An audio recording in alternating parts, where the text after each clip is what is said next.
Assalamualaikum warahmatullahi wabarakatuh. Selamat pagi, siang, sore, malam, dan kapanpun itu. Sebelumnya, perkenalkan nama saya Sidik Septiana, saya adalah mahasiswa di Universitas 11 April yang berada di Sumedang. Nah, saya berkuliah di Fakultas Teknologi Informasi, jurusan Informatika. Sekarang saya adalah mahasiswa semester 6. Nah, di video kali ini, saya akan menjelaskan tentang hasil penelitian saya, sekaligus ini adalah tugas dari salah satu mata kuliah, yaitu CPT Selikta Metode Penelitian, yang dimana ini diampu oleh dosen ya, yang bernama Bapak Fatoni Mahardika. Oke, langsung saja ke pembahasannya.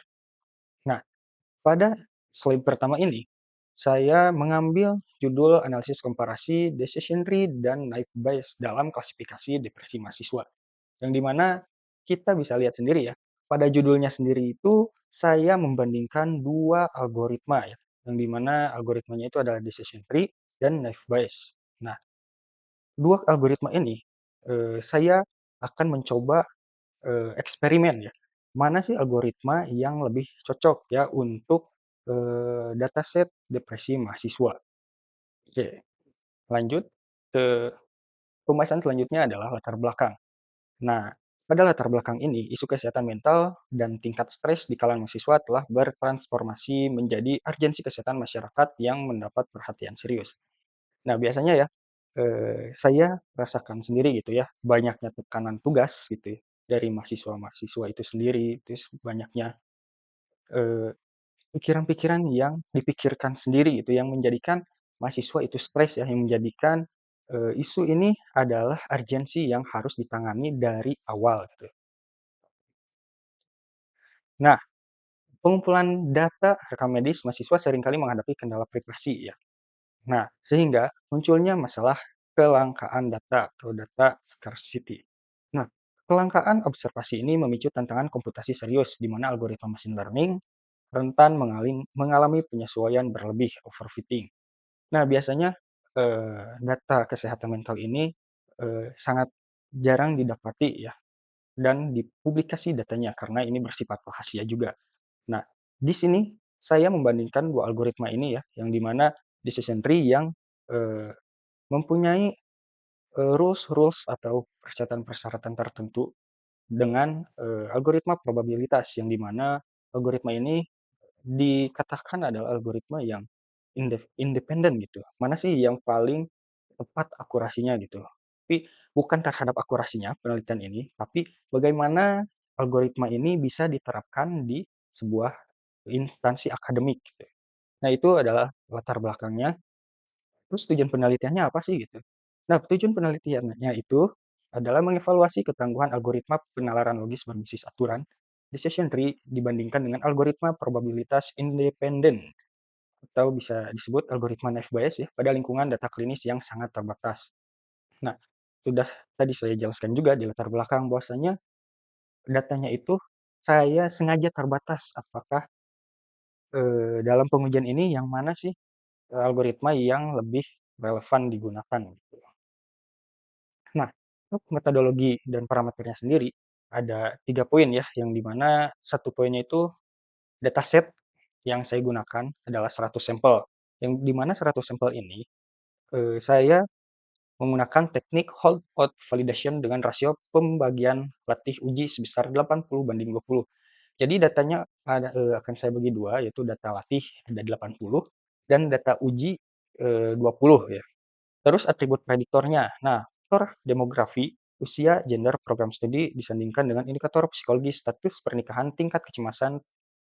Nah, untuk target luaran adalah status depresi biner ya atau tidak.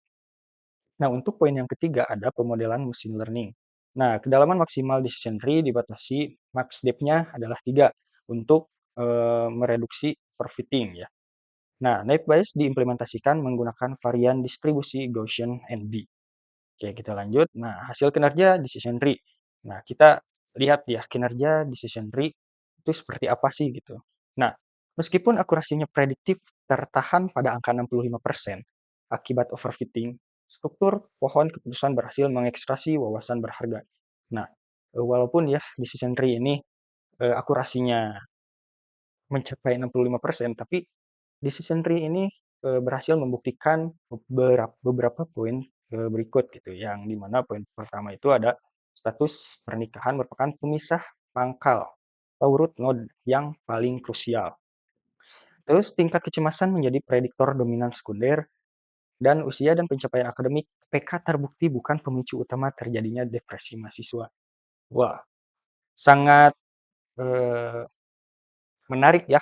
Ternyata usia dan pencapaian akademik itu kalau dilihat dari dataset yang saya gunakan ini bukan eh, pemicu utama ya, tapi pemicu utamanya itu ada di status pernikahan, dan yang kedua itu ada di tingkat kecemasan atau anxiety gitu. Nah, kita lihat langsung ke hasil kinerja algoritma naive Bayes. Wah, di sini ternyata 90% akurasi prediksinya. Nah, di sini algoritma naive Bayes terbukti sangat tebal terhadap masalah kelangkaan observasi. Asumsi independensi atribut memungkinkannya mengeneralisasi pola dengan sempurna. Matriks kebingungan mencatat nol tingkat kesalahan, atau disebut nol false positif ya, dalam memprediksi kelas tidak depresi, menghasilkan stabilitas F1 score hingga 84,38%. Kalau dilihat ya, di sini akurasi naive Bayes itu lebih besar ya, karena saya mencoba datasetnya itu menggunakan 100 dataset ya. Ternyata naive Bayes itu lebih akurat ya untuk eh, penelitian ini gitu. Nah, tapi di sisi lain, decision tree juga mempunyai keunggulan tertentu yang dimana tadi ada 3 poin ya.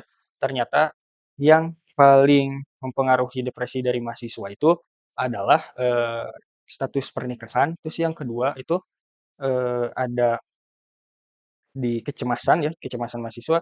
Dan yang ketiga itu membuktikan bahwa nilai akademik itu bukan faktor utama gitu. Nah, itu bisa membuktikan lah gitu ya, bahwasannya decision tree juga walaupun akurasinya tidak sebesar atau kurang dari akurasi Naive Bayes, tapi decision tree juga bisa menjelaskan faktor utama yang jadi faktor yang sangat urgensi gitu untuk kecemasan mahasiswa ini atau untuk depresi mahasiswa ini. Nah, ini adalah perbandingan komparasi performa akurasi ya, yang dimana yang sudah saya jelaskan tadi, Naive Bayes itu mencapai skor 90% dan decision tree itu 65%. Nah, lanjut. Nah, dalam kesimpulannya adalah penalaran probabilistik Naive Bayes terbukti sangat tangguh untuk mengatasi data scarcity dan menghindari overfitting pada rekam data psikologis. Decision tree, meski defisit akurasi, memberikan transparansi logika penyebab depresi. Terus untuk implikasi praktisnya adalah kolaborasi kedua algoritma ini sangat direkomendasikan bagi institusi pendidikan tinggi.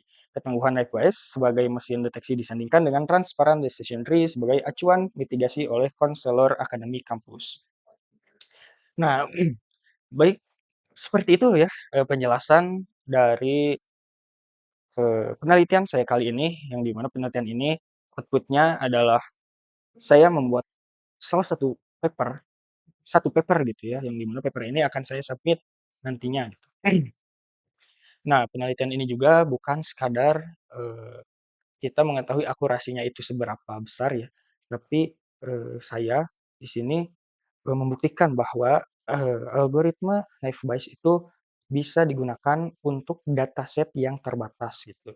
Walaupun Naive Bayes itu lebih relevan, tapi decision tree juga tidak tidak hanya apa ya, walaupun akurasinya sedikit itu, tapi membuktikan bahwasanya algoritma ini bisa mentransparansi faktor utama yang akan menyebabkan depresi pada mahasiswa. Paling segitu penjelasan dari saya. Mohon maaf bila ada kesalahan. Terima kasih kepada dosen pengampu saya, Bapak Petani Mahardika. Wassalamualaikum warahmatullahi wabarakatuh.